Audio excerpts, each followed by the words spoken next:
Halo pemirsa, apa kabar hari ini? Semoga selalu sehat dan selalu bersemangat menjalani aktivitas. Hari ini program Berita Newspoint hadir menjumpai Anda bersama saya Desvi Amalia. Selama 30 menit ke depan, Newspoint akan menyajikan berita terbaru seputar Universitas Brawijaya dan Malakraya. Jangan kemana-mana, keep on this channel, Newspoint.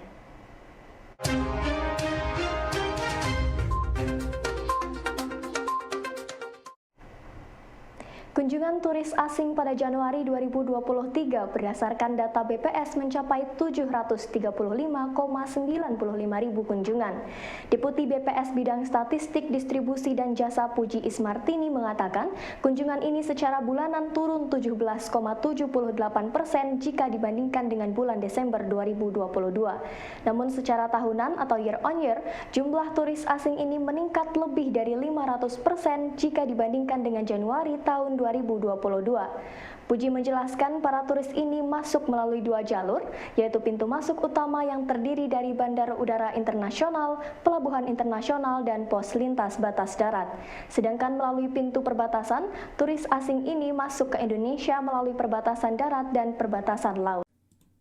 Sektor pariwisata di Indonesia pada awal tahun 2023 kembali menggeliat. Sepanjang Januari tercatat lebih dari 700.000 wisatawan asing masuk melalui pintu masuk utama dan perbatasan.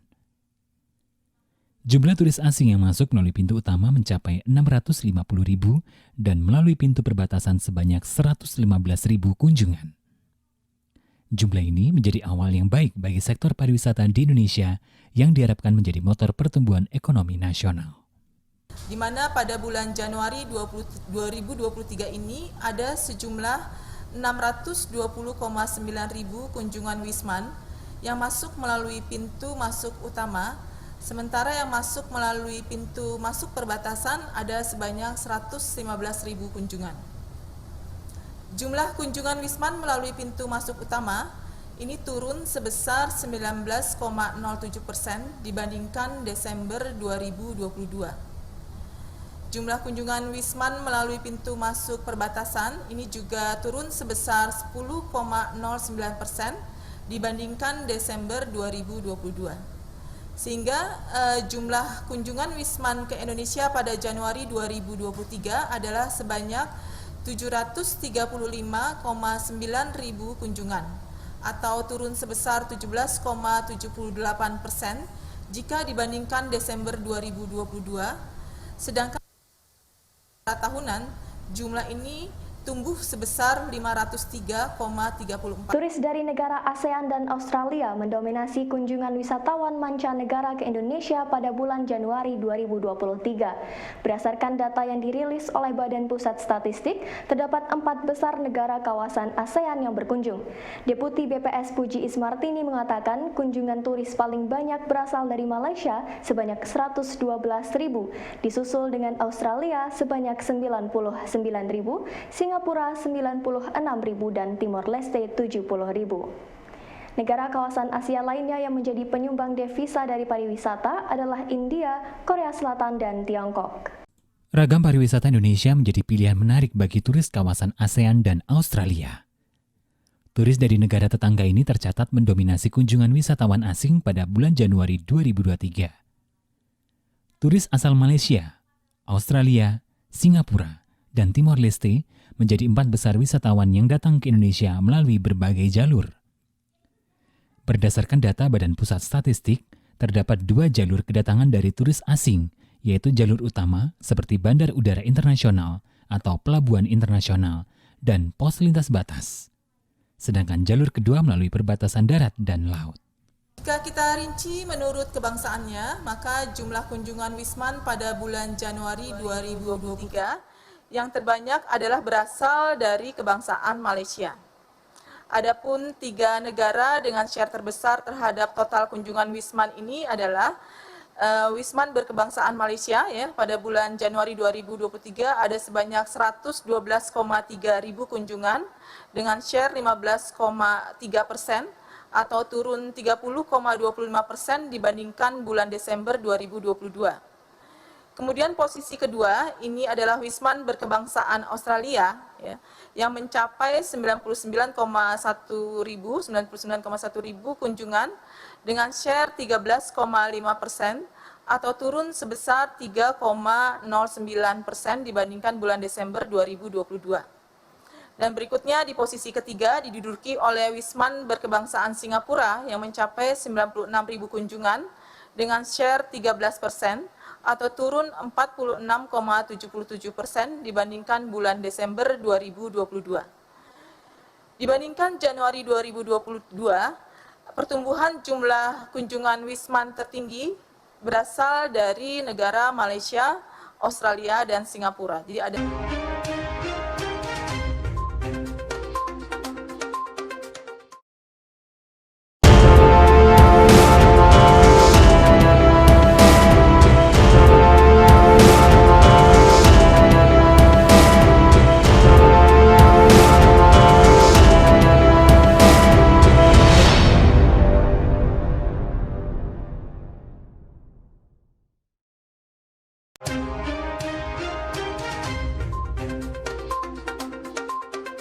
Proses fermentasi pada rimpang memiliki beberapa keunggulan yang memberikan manfaat lebih bagi produk tersebut.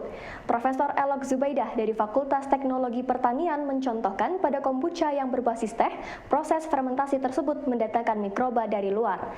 Keberadaan mikroba tersebut menurut Elok mampu meningkatkan senyawa fungsional yang memberikan manfaat bagi kesehatan tubuh. Dari contoh tersebut, Elok meyakini bahwa proses pengolahan rimpang dengan fermentasi merupakan salah satu upaya untuk meningkatkan manfaat rimpang bagi dunia kesehatan. Dengan manfaat lebih tersebut, diharapkan rimpang tidak dipandang sebelah mata oleh masyarakat. Proses fermentasi pada kombucha menghasilkan mikroba dari luar yang memberikan manfaat besar. Manfaat tersebut berupa meningkatnya senyawa fungsional pada kombucha. Senyawa fungsional tersebut memberikan banyak manfaat bagi kesehatan tubuh. Produk fermentasi ini mampu melakukan pencegahan dan pengobatan berbagai penyakit degeneratif yang saat ini banyak dijumpai di masyarakat. Seperti kita ketahui bahwa fermentasi itu adalah suatu produk pengolahan di mana di dalamnya tuh kita melibatkan aktivitas mikroba. Ya.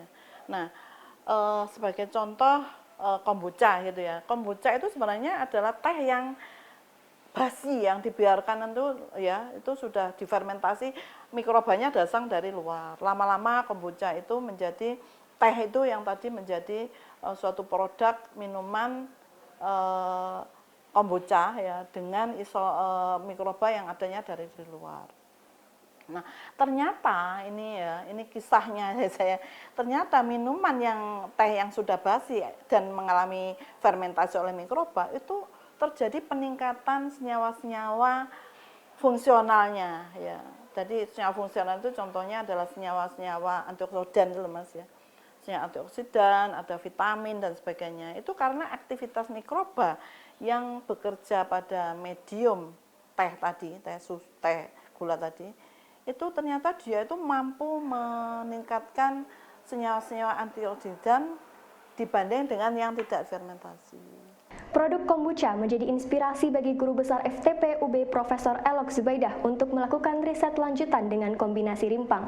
Menurut Elok, rimpang merupakan tanaman yang banyak dijumpai di masyarakat. Budidaya rimpang juga dapat dilakukan dengan skala rumah tangga. Oleh karena itu, riset mengenai fermentasi rimpang merupakan terobosan yang akan diperkuat di Fakultas Teknologi Pertanian UB. Dengan riset ini diharapkan nantinya akan memudahkan masyarakat secara umum untuk melakukan fermentasi produk rimpang sebagai salah satu produk kesehatan. Selain itu, riset tersebut juga memiliki tujuan agar masyarakat mengetahui cara untuk meningkatkan kualitas dan manfaat rimpang dengan sentuhan teknologi. Fakultas Teknologi Pertanian Universitas Brawijaya akan memperkuat riset mengenai fermentasi rimpang. Dengan keragaman tanaman rimpang yang saat ini ada, menjadikan peluang besar bagi FTP UB untuk menjadikan rimpang sebagai produk unggulan. Hingga saat ini, pemanfaatan rimpang seperti jahe, kunyit, temulawak, dan lainnya masih kurang pemanfaatannya dalam bidang kesehatan. Dengan riset fermentasi, nantinya masyarakat dapat memperoleh manfaat lebih dari keberadaan produk rimpang secara ekonomi dan kesehatan. Saya akan mencoba membuat kombucha dari berbagai rimpang seperti yang selama ini kan sudah banyak kita diminum ya dalam bentuk jamu ya. Mungkin jamu beras kencur, jamu kunci suruh, ya, jamu-jamuan temulawak. Itu nanti kita fermentasi, ya. Kita ingin lebih meningkatkan lagi efek kesehatannya dibanding dengan tanpa fermentasi seperti jamu gendong seperti itu. Profesor Armanu, Ketua Promotor Gelar Dr. Honoris Causa untuk Menteri BUMN Erick Thohir menjelaskan bahwa naskah orasi ilmiah Erick Thohir sudah melalui berbagai tahapan dan memenuhi kaidah ilmiah ilmu manajemen strategi. Armanu mengatakan orasi ilmiah Erick Thohir memenuhi kaidah ilmu manajemen strategi, kaidah ilmu pengetahuan, dan unsur aksiologi. Selain itu, naskah tersebut yang dibarengi dengan kiprah Erick Thohir sebagai pengusaha maupun Menteri BUMN telah memberikan dampak nyata bagi dunia usaha dan masyarakat. Berdasarkan ketiga hal tersebut, naskah orasi ilmiah yang berjudul Eternitas Transformasi BUMN, Strategi Terobosan untuk Kebangkitan Ekonomi Indonesia Baru mendapatkan nilai sangat layak dari promotor. Menteri BUMN Erick Thohir memberikan orasi ilmiah dengan judul Eternitas BUMN, Strategi Terobosan untuk Kebangkitan Ekonomi Indonesia Baru di depan sidang Senat Terbuka Universitas Brawijaya. Orasi ini merupakan syarat dalam pemberian gelar Dr. Honoris Causa dalam bidang manajemen strategi. Naskah orasi tersebut telah mendapatkan penilaian dari promotor yang diketuai oleh Profesor Armanu dengan predikat sangat layak. Yang pertama, unsur formulasi strategi. Yang kedua, unsur implementasi strategi. Dan yang ketiga, unsur evaluasi strategi. Yang kedua, unsur ilmu pengetahuan. Uraian naskah orasi ilmiah telah mencakup 3 unsur filsafat ilmu, yaitu yang pertama, unsur ontologi. Deskripsi naskah karya ilmiah Eternitas Transformasi BUMN, Strategi Terobosan untuk Kebangkitan Ekonomi Indonesia Baru telah teruraikan dan memenuhi unsur-unsur bidang ilmu manajemen strategis serta kontribusinya terhadap pengembangan dan penciptaan ilmu pengetahuan.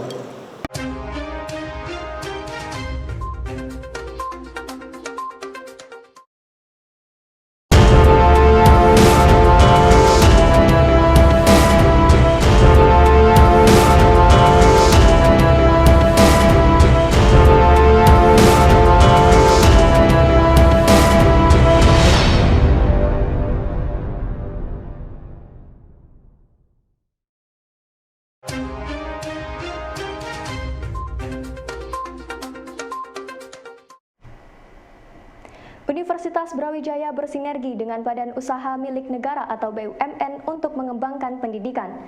Rektor Universitas Brawijaya menjelaskan Universitas Brawijaya memiliki lahan luas yang berada di Dieng, Kepanjen, dan Kediri. Lahan tersebut siap dikolaborasikan dengan investor dan BUMN untuk pengembangan berbagai sarana penunjang pendidikan. Sarana tersebut nantinya akan dimanfaatkan untuk meningkatkan kualitas riset dan inovasi bagi kemajuan UB. Saat ini Universitas Brawijaya sudah memiliki rencana pengembangan kampus sebagai ikhtiar UB untuk masuk dalam jajaran 500 perguruan tinggi top dunia dalam 4 tahun mendatang. Universitas Brawijaya saat ini memiliki lahan luas yang berada di Kepanjen, Dieng, dan Kediri. Ketiga lahan tersebut masih dapat dikembangkan dalam bentuk sarana pendukung bagi peningkatan pendidikan. Melalui kemitraan bersama BUMN dan investor, Universitas Brawijaya siap untuk melakukan kolaborasi bersama. Saat ini, UB sudah memiliki cetak biru rencana untuk mencapai peringkat 500 perguruan tinggi top dunia. Ada waktu dan banyak sekali Pak Menteri, Pak Direktur yang hadir pada kesempatan hari ini. Saya sedikit mau menyampaikan promosi Universitas Brawijaya. Bapak sekalian, tadi kebetulan sempat berbincang dengan Bapak Erick Thohir mengenai strategic planning untuk pengembangan universitas. Nah, ini luar biasa. Di antaranya adalah menyiapkan lahan ya. Universitas menyiapkan lahan, kemudian kita bisa undang investor untuk bisa membangun Universitas Brawijaya. Menteri BUMN Erick Thohir merasa terhormat mendapat gelar Dr. Honoris Causa dalam bidang manajemen strategi dari Universitas Brawijaya. Erick mengaku selama ini menempuh pendidikan dalam bidang bisnis yang sangat membutuhkan manajemen strategi. Selain itu, sebelum masuk dalam dunia birokrasi, Erick Thohir sudah malang melintang dalam dunia bisnis nasional dan internasional. Dari pengalaman tersebut, dirinya mengaku manajemen strategi merupakan salah satu bidang ilmu yang memiliki peranan besar. Tidak hanya itu, dalam dunia BUMN saat ini, manajemen strategi memegang peranan penting agar BUMN dapat senantiasa adaptif, unggul, dan mampu memberikan kesejahteraan bagi masyarakat. Menteri BUMN Erick Thohir mengaku senang dan terhormat dengan gelar Dr. Honoris Causa dalam bidang manajemen strategi yang diberikan oleh Universitas Brawijaya. Ilmu manajemen strategi memegang peranan penting dalam pengelolaan perusahaan, baik BUMN maupun swasta. Bidang ilmu ini diharapkan memberikan kontribusi penting dalam kajian di dunia perguruan tinggi yang dapat dipraktekkan secara langsung dalam dunia usaha. Erick Thohir memperoleh nilai sangat layak dari promotor yang mengikuti orasi ilmiah yang dilakukan dalam sidang senat terbuka di Universitas Brawijaya. Ya, alhamdulillah saya rasa sebuah kehormatan mendapat gelar dokter dari Universitas Brawijaya, di mana justru yang kehormatan buat saya ini kan mengenai manajemen strategi, sesuatu keilmuan yang memang sangat saya mendalami, yang sebelumnya saya mungkin sekolahnya lebih kepada bidang bisnis saja, tapi sekarang manajemen strategi menjadi penting, karena kalau kita melihat dalam persaingan ke depan sendiri ya kita harus punya strategi, dan strategi itu juga harus menjadi sebuah operasi yang konkret, tidak hanya menjadi wacana. Sekarang dengan situasi dunia sedang seperti ini, tentu kita penting sekali kita harus mempunyai strategi sebagai bangsa untuk menghadapi globalisasi dan perubahan yang terjadi saat ini.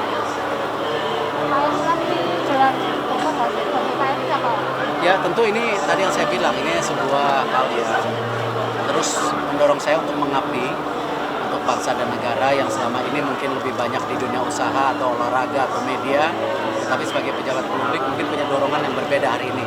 Bagaimana kebijakan-kebijakan ini jadi buat kebijakan yang menguntungkan untuk bangsa kita secara menyeluruh. Kesenian sinden tidak tergerus dengan perubahan zaman. Terbukti melalui kontes sinden idol yang diadakan di Kota Batu, terdapat mahasiswi UB yang menjadi peserta dan mampu meraih juara. Nanda, mahasiswa via UB, mengikuti kontes tersebut untuk kategori umum. Pada kategori ini, peserta membawakan lagu wajib dan pilihan. Dalam kesempatan ini, Nanda yang juga aktif di Sanggar GSA Kota Malang mengaku senang bisa mengikuti kontes tersebut. Menurutnya, kontes tersebut merupakan upaya semua pihak untuk melestarikan budaya Jawa dan mengenalkan budaya tersebut kepada generasi muda. Kesenian sinden berupaya tetap eksis di era digital. Melalui kolaborasi pemerintah Kota Batu dan Pepadi, diadakan kontes sinden idol. Kontes ini memiliki dua kategori, yaitu pelajar dan umum. Setiap peserta membawakan lagu wajib dan lagu pilihan. Sinden idol merupakan upaya bersama untuk melestarikan budaya Jawa, terutama karawitan dan sinden di kalangan generasi muda. Oke, jadi kemarin itu di Sparta Kota Batu menyelenggarakan kontes sinden idol dengan dua kategori. Yang pertama kategori umum dan kategori pelajar. Yang kategori umum itu materinya ada bowo, ladrang, rujak jeruk, kemudian dilanjutakan ladrangnya, terus tembang pilihannya ada ular kambang, kemudian saya memilih sineman ular kambang pelok nyamat. Kemudian untuk yang adik-adik yang pelajar itu lalagon wajibnya langsung jumenglung, dan beberapa lagu pilihannya ada kupu-kuwi, terus mentok-mentok dan lain sebagainya. Informasi tadi sekaligus menutup perjumpaan kita hari ini. Jangan lupa saksikan News Point setiap hari pukul 19.30 waktu Indonesia Barat, hanya di UB TV, Televisi Pendidikan Universitas Brawijaya. Saya Desi Amalia dan seluruh kru yang bertugas pamit undur diri. Terima kasih dan selamat beraktivitas.